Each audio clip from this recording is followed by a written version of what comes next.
Hi friends, நான் இன்னைக்கு பாட போகிறது லிங்காஷ்டகம். ராகம் சிவரஞ்சினி, தாளம் ஆதி. ब्रह्ममुरारी सुरक्षितलिङ्गं निर्मलभाषितशोभितलिङ्गं जन्मजदुःखविनाशकलिङ्गं प्रणमामि सदा शिवलिङ्गं देवमुनि प्रवराचितलिङ्गं कामदहं करुणाकरलिङ्गं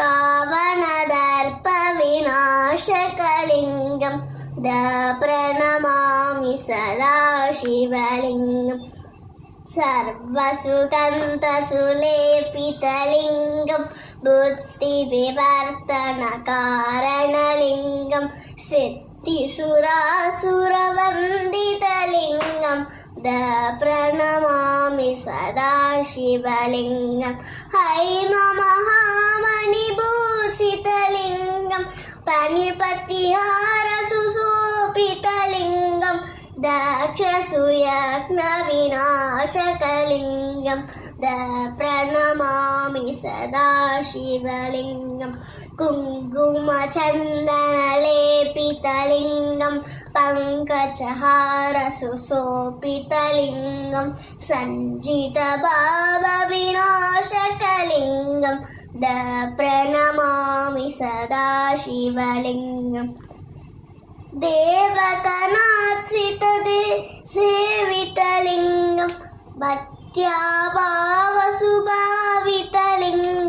दिनकरकोटिप्रभाकरलिङ्गं प्रणमामि सदा शिवलिङ्गम् अष्टदलोपरिवेष्टितलिङ्गं सर्वसुमुद्भवकारणलिङ्गम् अष्टदरत्नविनाशकलिङ्गं प्रणमामि सदा शिवलिङ्गम्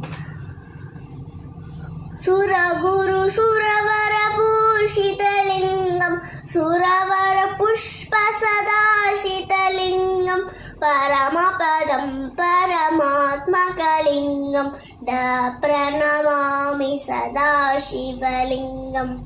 நன்றி.